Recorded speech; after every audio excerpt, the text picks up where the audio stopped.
Assalamualaikum warahmatullahi wabarakatuh. Perkenalkan, nama saya Budiman, NIM 1931042078, kelas PJKRG. Saya di sini akan menjelaskan salah satu materi perkembangan motorik, yaitu perkembangan motorik pada anak-anak. Yang pertama atau A, definisi kemampuan motorik. Depdiknas menjelaskan, motorik merupakan terjemahan dari kata motor yang artinya dasar mekanik yang menyebabkan terjadinya suatu gerak. Gerak movement adalah suatu aktivitas yang didasari oleh proses motorik. Proses motorik ini melibatkan sebuah sistem pola gerakan yang terkoordinasi otot, saraf, otak, dan rangka. Dengan proses mental yang sangat kompleks disebut sebagai proses cipta gerak. Keempat unsur tersebut tidak bisa bekerja secara dengan proses mental yang sangat kompleks disebut sebagai proses cipta gerak. Keempat unsur tersebut tidak bisa bekerja secara sendiri-sendiri, melainkan selalu terkoordinasi Apabila salah satu unsur mengalami gangguan, maka gerak yang dilakukan dapat mengalami gangguan. B. Unsur-unsur kemampuan motorik. 1. Kekuatan. Kekuatan adalah kemampuan sekelompok otot untuk menimbulkan tenaga sewaktu kontraksi. Kekuatan otot ini harus dipunyai oleh anak. Apabila anak tidak mempunyai kekuatan otot, tentu dia tidak dapat melakukan aktivitas.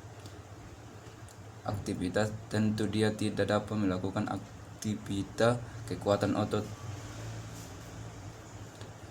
tentu dia tidak dapat melakukan aktivitas bermain yang menggunakan fisik seperti belajar, berjalan, berlari, melompat, melempar, memanjat, bergantung, dan mendorong.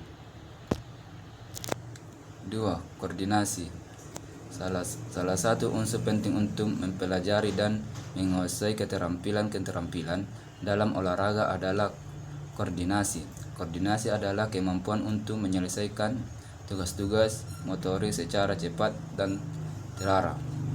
3. Kecepatan. Kecepatan diartikan sebagai kemampuan tubuh melakukan gerakan sebanyak mungkin dalam waktu tertentu, atau dapat juga diartikan sebagai kemampuan tubuh melakukan suatu gerakan dengan waktu yang sesingkat mungkin. 4. Keseimbangan. Keseimbangan tubuh dipengaruhi oleh sistem indera yang terdapat di tubuh manusia bekerja secara bersamaan. Jika salah satu sistem mengalami gangguan, maka akan terjadi gangguan keseimbangan pada tubuh, imbalance. 5. Kelentukan. Zoe Karman 1987 menyatakan bahwa kelentukan ditentukan oleh kondisi tulang, otot, ligamen, jaringan ikut, dan kulit. 6. Kelincahan. Kelincahan merupakan komponen kesegaran jasmani yang sangat diperlukan pada semua aktivitas yang membutuhkan kecepatan perubahan posisi tubuh dan bagian-bagiannya. Menurut Arsil 2008 138, kelincahan adalah kemampuan seseorang untuk bergerak dengan cepat dan mengubah arah dengan tangkas. Kelincahan merupakan kombinasi kecepatan, kekuatan, dan kecepatan reaksi, keseimbangan, fleksibilitas, dan koordinasi neuromuskular. C. Pembagian kemampuan motorik. Kemampuan gerak dasar dibagi menjadi 3 kategori, yaitu lokomotor, non-lokomotor, dan manipulatif. Yang pertama atau 1, kemampuan non-lokomotor. kemampuan non-lokomotor dilakukan di tempat tanpa ada ruangan gerak yang memadai. Kemampuan non-lokomotor terdiri dari menekuk dan meregang, mendorong dan menarik, mengangkat dan menundukkan, melipat dan memutar, mengocok, melingkar, melambungkan, dan lain-lain. 2. Kemampuan lokomotor. Kemampuan lokomotor digunakan untuk memindahkan tubuh dari satu tempat ke tempat yang lain, atau untuk mengangkat tubuh ke atas seperti lompat dan loncat. Kemampuan gerak lainnya berjalan, berlari, skipping, melompat, meluncur, dan lari seperti kuda atau galopong.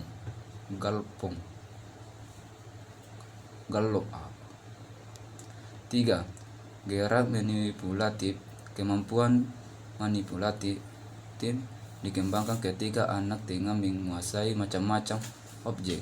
Kemampuan manipulatif lebih banyak melibatkan tangan dan kaki, tetapi bagian lain dari tubuh kita juga dapat digunakan.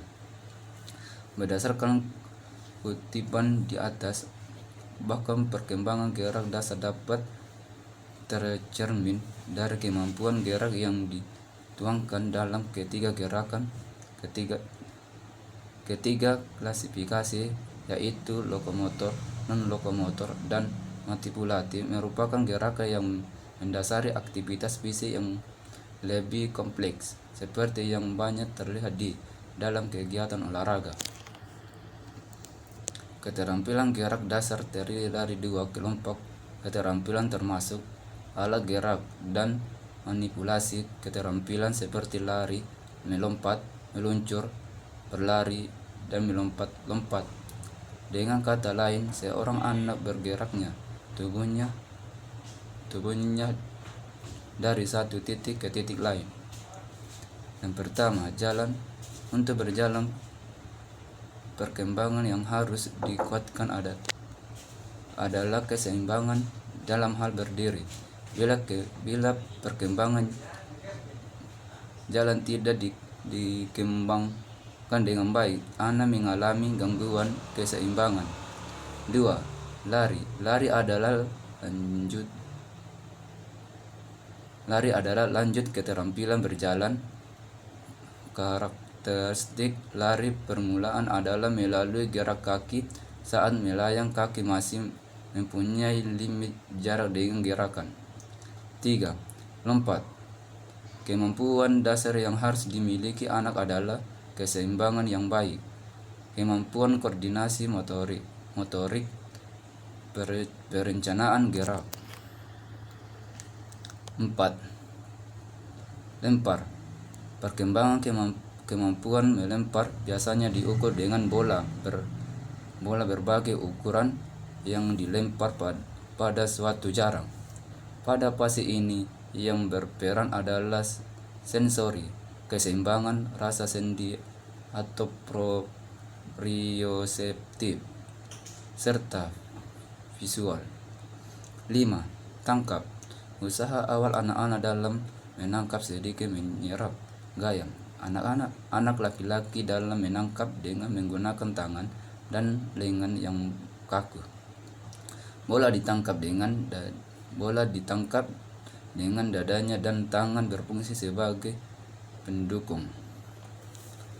Berdasarkan kutipan di atas menunjukkan bahwa perkembangan motorik kasar anak akan lebih teroptimalkan jika lingkungan tempat tubuh kembang anak mendukung mereka untuk bergerak bebas.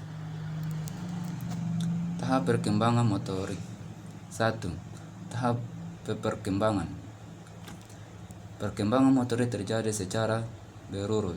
Ini sesuai yang disampaikan Morrison. Ia menguraikan tentang prinsip pokok yang mengatur perkembangan gerak.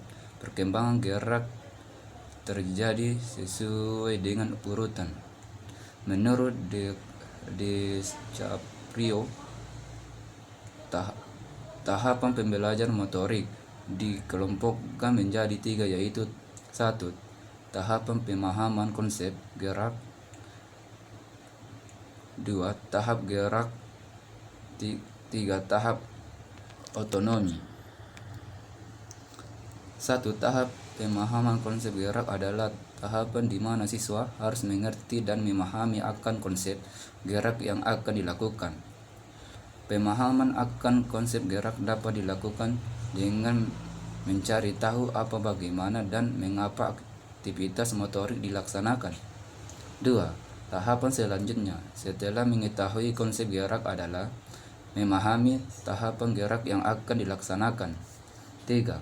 Tahap otonomi adalah di mana siswa telah menguasai gerakan yang diinstruksikan dengan baik dan gerakan telah menjadi otomatisasi.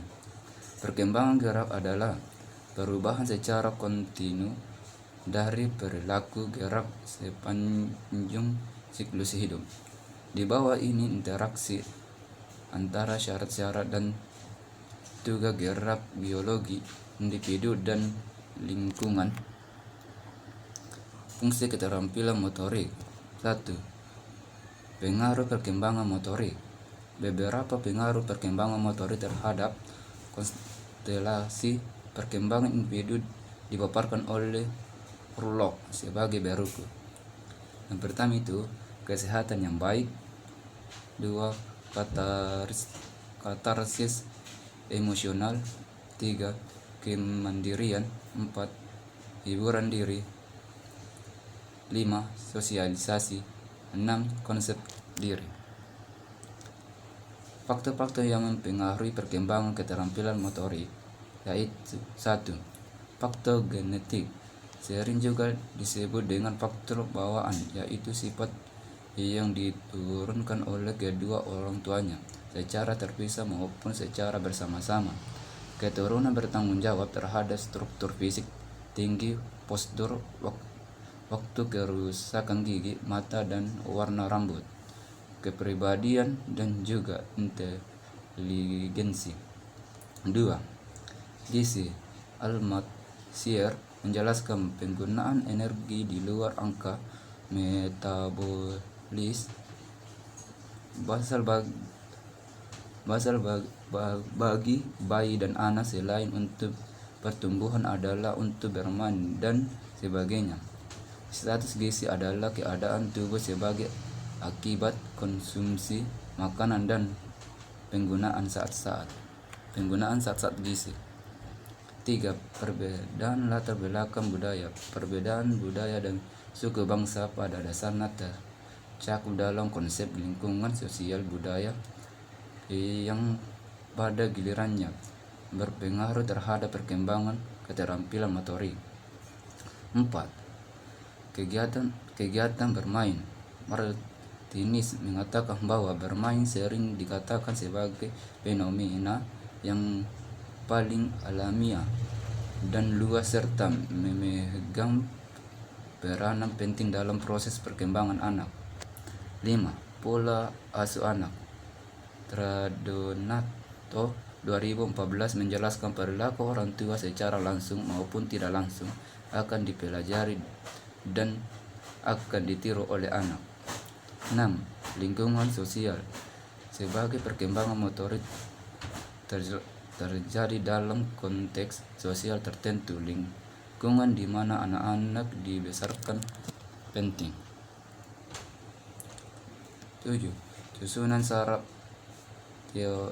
Teori kibernetik memandang manusia sebagai suatu sistem informasi, artinya dalam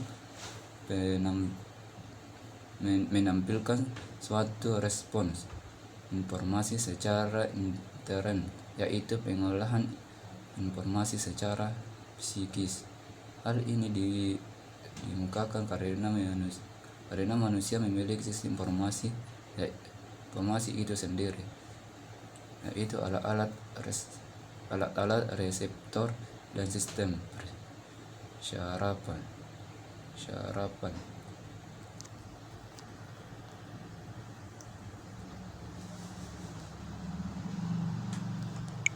Dan itulah tadi penjelasan tentang salah satu materi perkembangan motorik pada anak-anak.